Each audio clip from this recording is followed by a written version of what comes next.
excellence is found in self-awareness, not perfection, right? Finding those practical pauses that we talked about so that they can be implemented into your everyday life versus trying to create a completely new lifestyle that is contrary to how you live today. I can't speak for you, but I know that there were moments in my life where the minute my alarm went off, I jumped up, I picked up my phone, and I was immediately on it. That is so detrimental to your well-being and your mental health. Hi, thank you for joining yet another episode of Get Set with Lissette. This is where we have inspiring conversations that empower you to get set. This episode is actually a part 2 from my last episode where we explored the why behind taking a pause, the power behind it, the importance of it, and the essence of how it can allow an individual to take those next steps, whether it's in personal alignment, in professional growth, or whatever of the sort. Now, let's talk about the how to practice it, when to apply it, and how to live with intention while still getting things done. So, for context, in the event you're listening to one prior to the other or vice versa, I shared recently that I really have found power in just being still. I have, at different points of my life, found myself for different reasons, in spaces and places where I was either physically forced to stop something because my body no longer could, or being in positions where I just needed to just collect inventory. And so I have personally been looking into the power behind stillness and stopping. And also, I personally find it so incredibly important to ensure and differentiate between what a pause is and this idea of inaction.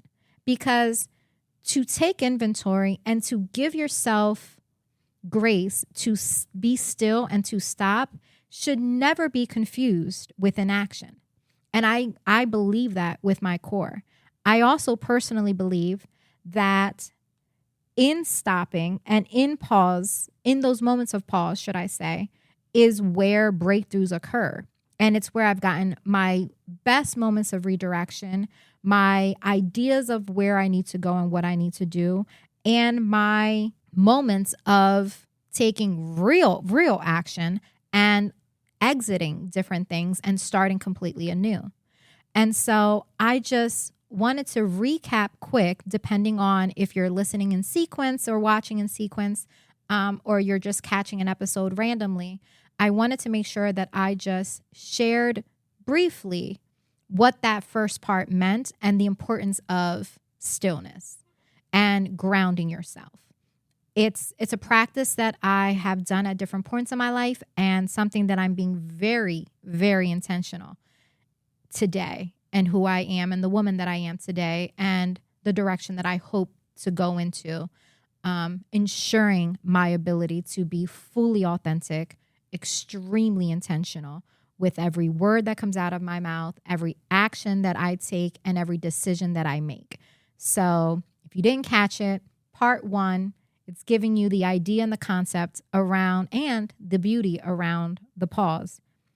Now let's get into the how behind it. So you guys know, and I'm a broken record, I do look for tactical, practical, and by no means am I a professional, but I look for professional backing just because I'll say this.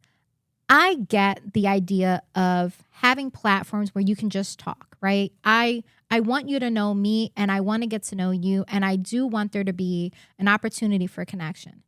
But I also want to make sure that I am giving you honest conversation and real information that is going to be something that you can honestly use in your day-to-day life and that it has been proven to work and be true.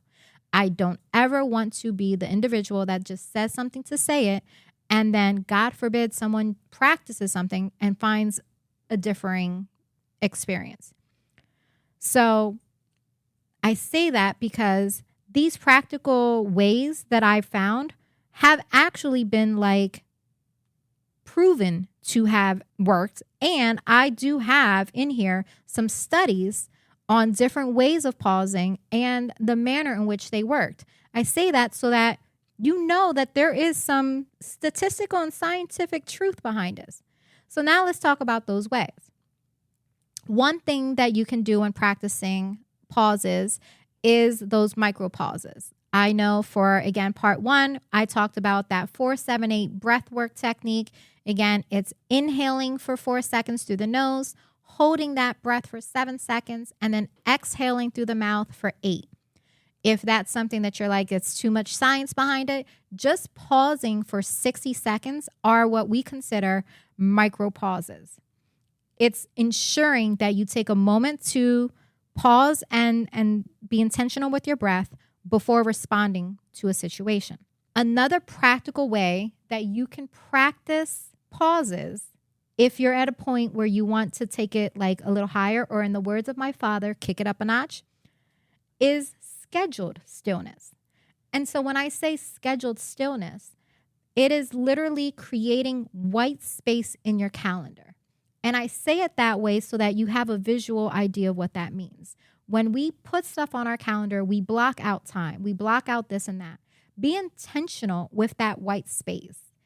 Give yourself an opportunity to have a moment of nothing being planned. And don't fill that space up with something. Instead, make sure that you are practicing stillness, whether that is journaling like we talked about on the past episode, or just meditating, praying, or doing literally nothing, but giving yourself grace to just ground yourself. So that would be like a scheduled stillness. Another practical way of using and practicing this concept of pause, especially in today's day and age, and a lot of people, there's been a lot of talk about it, is like a digital pause. That can be something as simple as putting your phone down for a moment, right?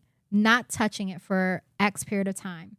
It's utilizing, if you're an iPhone user, can't speak for my Android people, but if you're an iPhone user, it's using that do not disturb function. It's having opportunities for those focus functions and focusing and putting the phone away and giving yourself the grace and the opportunity to be disconnected for some time.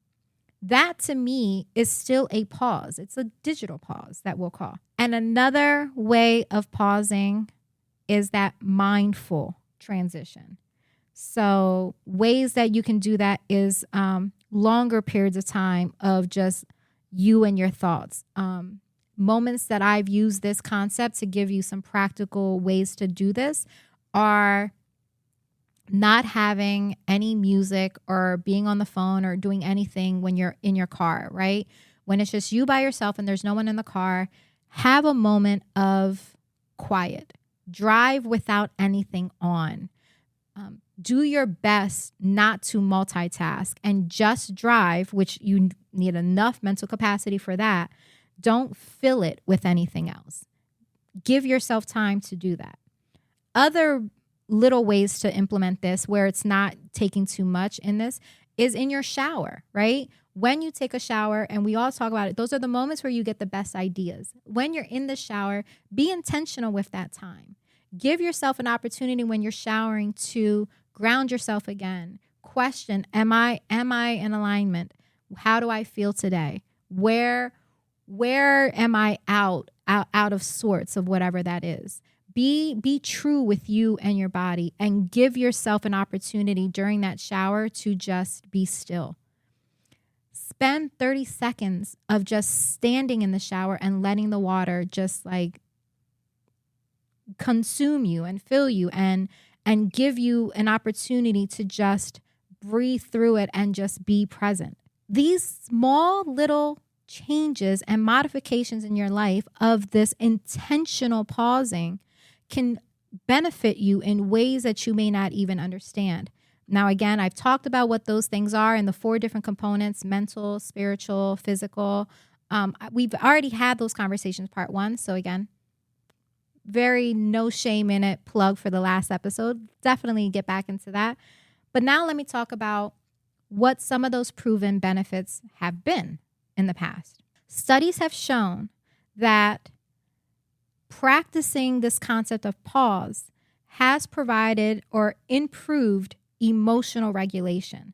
So how does that look in real life? It is having less reactivity, right? In the midst of when something happens, rather than being reactive to whatever happens, moments of stillness and taking those pauses allows for that emotional regulation so that you aren't reacting to whatever happens to you. It also provides for better decision making because, again, you get that mental clarity and a space to allow you to make better choices and decisions because you've paused long enough to truly take inventory and think about whatever decisions it is you're making. Physically, the way that there's benefits in this is literally reduce stress and lower cortisol. What that says is that scientifically, it has been proven that breath work and mindfulness provides you a way to literally physically reduce your stress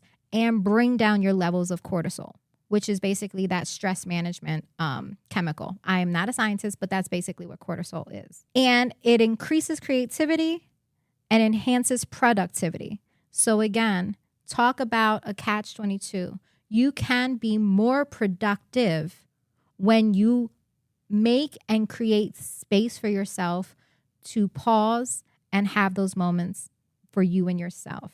Studies have actually shown, to give you an exact percentage, studies show that taking breaks improves performance by up to 45% compared to that nonstop work.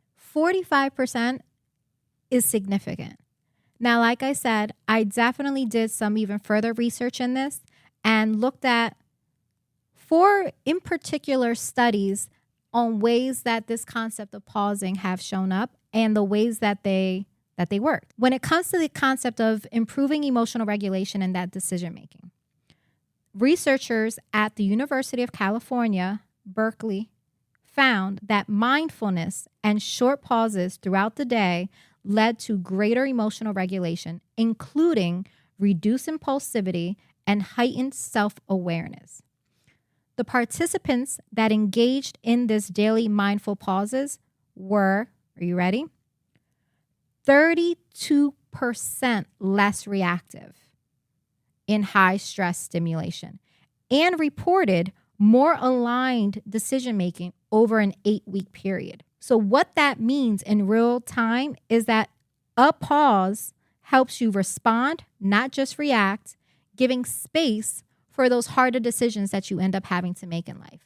And that was a study, like I said, outside of the University of California, Berkeley. So another study on the concept of reducing your stress and lowering cortisol levels was done in 2016, and it was published in, Jesus, work with me here as I say this because I don't want to butcher it, but please give me grace, Psychoneuroendocrinology. Okay? Study showed that deep breath techniques like that 4-7-8 breathing that I talked about reduce cortisol by up to 40% within 10 to 15 minutes. I'm going to say that again for the people in the back.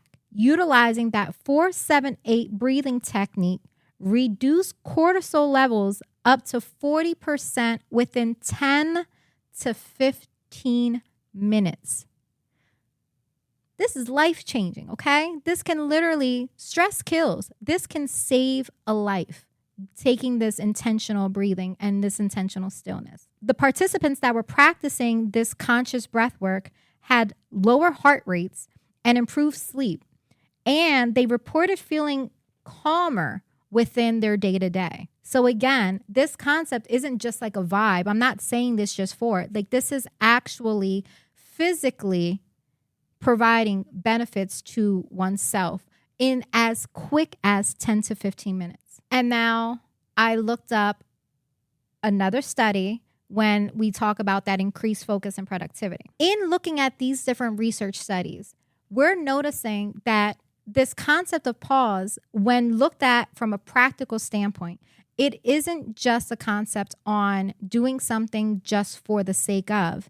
It is literally showing up physically with improvements, mental clarity, and providing a space and place for an individual to really, really do the best that they can and be more productive moving forward. Now that I've given you those practical ways to go about it, and we've talked about the studies that have shown up and shown us in real life time how it can be improvement, now I want to give you some of those best moments where you can use a pause. One moment can be when you just simply feel overwhelmed or overstimulated, when your heart rate's going up and you're in a high pace, high stress situation.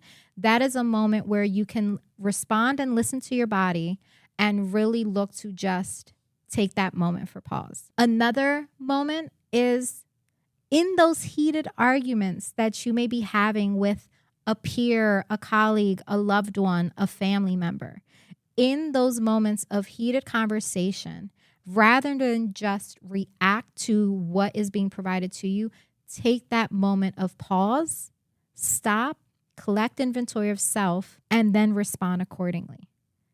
This will allow you to emotionally regulate yourself, provide an opportunity for you to speak more clearly, and also not be so quick with words that you put your foot in your mouth, right? This is where that better decision making, better conversations come into play. Another moment where we can implement this concept of pause is when we're making life-changing decisions.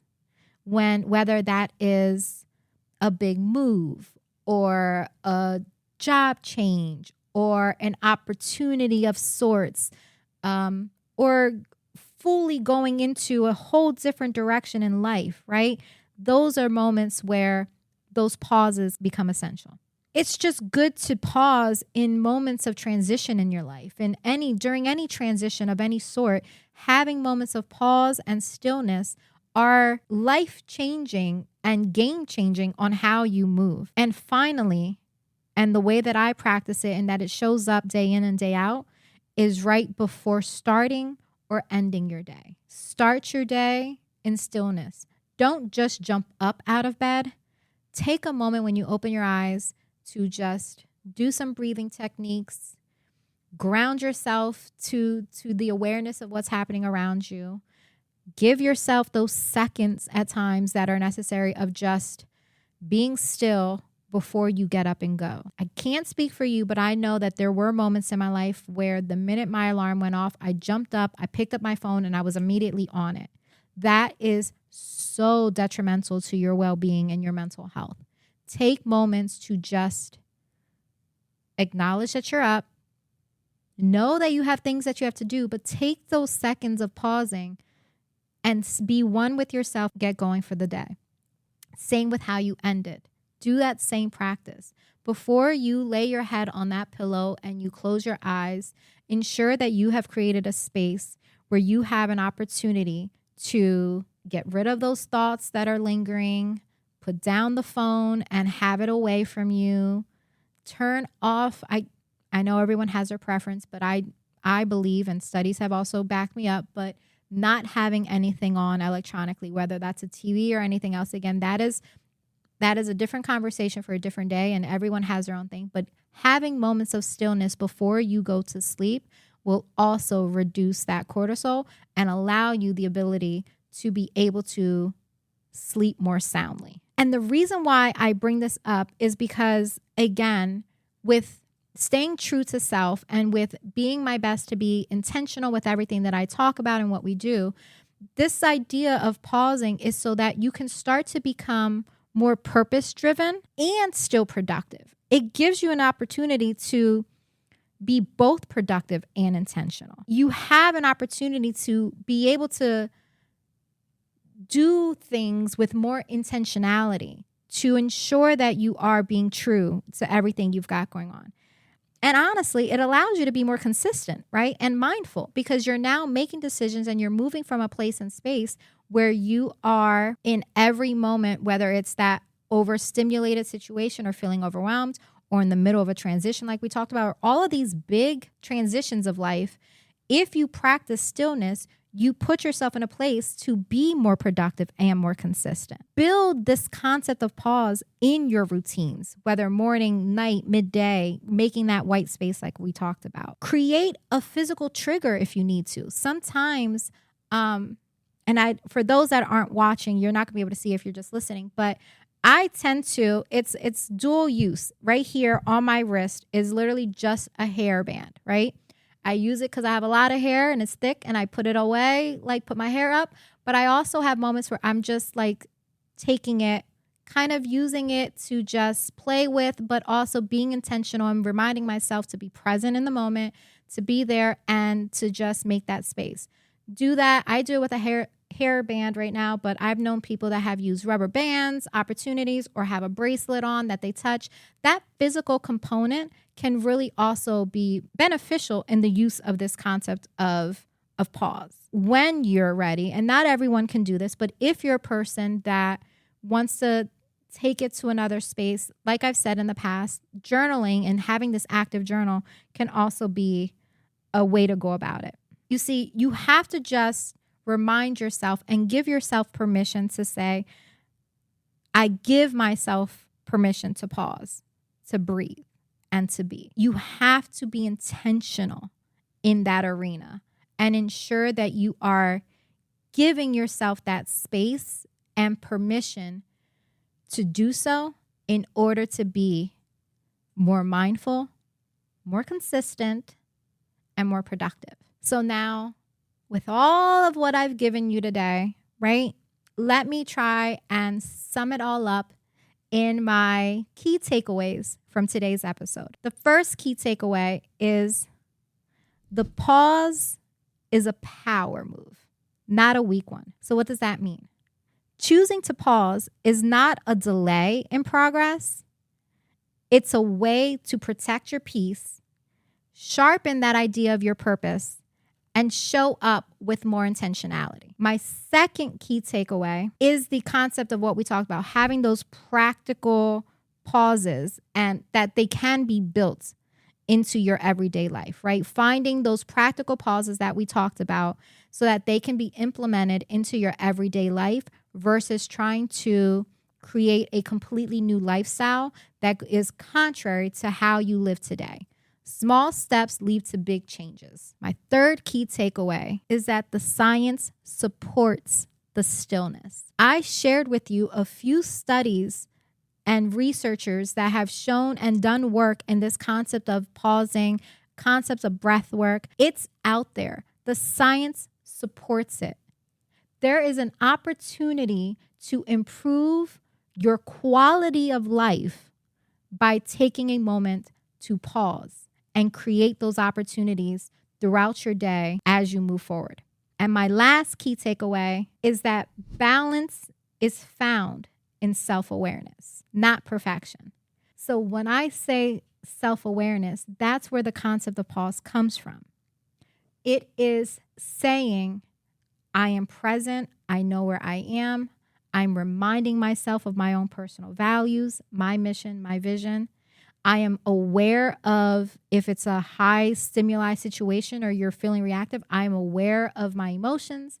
I am aware of how I'm feeling right now, and I am choosing to take a moment, collect inventory before I move forward. Doing those things allows for you to be more self-aware. We're not talking perfection here. We're talking small modifications on everyday life that help you be the best version of you. So I know I gave you, for the last episode, for part 1, I said about finding an opportunity for pausing and being intentional with that. Today, I am going to say, choose one of those practices and those practical ways of going about it that I mentioned, and try to see how it can be used in your day-to-day life. Give that opportunity to you to choose just one and find a way to use it and try it out for a week. But start today. As always, I hope that this has provided information that will inspire you to continue to be the best versions of yourself. Give yourself that permission to pause and to be still. Know my heart is here to just continue to provide information and opportunities to empower you and inspire you to be the best versions of yourself. Hopefully, I will continue our conversations of inspiring individuals to continue to empower them to get set. So, sending light, sending love. Until next time, bye.